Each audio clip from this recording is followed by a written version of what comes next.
Labarai da ɗumi-ɗuminsa a dangane da batun ganin watan sallah kamar yadda a yanzu Saudiya ta ba da sanarwa. Hukumar ƙasar Saudiya sun bayyana cewa ba su ga jaririn watan Shawwal ba, wanda hakan ke nufin gobe Alhamis za ta kasance 30 ga watan Ramadan, za a cike azumi ya zama 30. A wata sanarwa da shafin Inside the Haramain ya fitar, ya ce ba a ga jaririn watan Shawwal ba a ƙasar Saudiya, don haka za a cike azumi ya zama guda 30.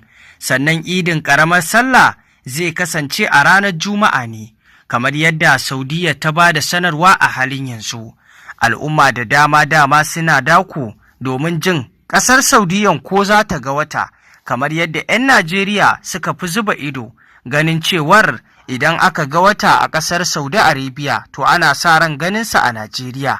To a yanzu batun da ya bayyana dai ƙasar Saudiyan bata ga wannan jaririn wata ba, inda hakan yake nufin cewar za a ci gaba da azumi, za a cike shi ya zama 30.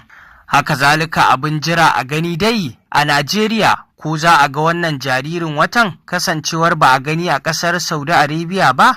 Ku ci gaba da bibiyar labaran da muke kawo muku domin sanin abubuwan da ke faruwa a sassa da dama na duniya.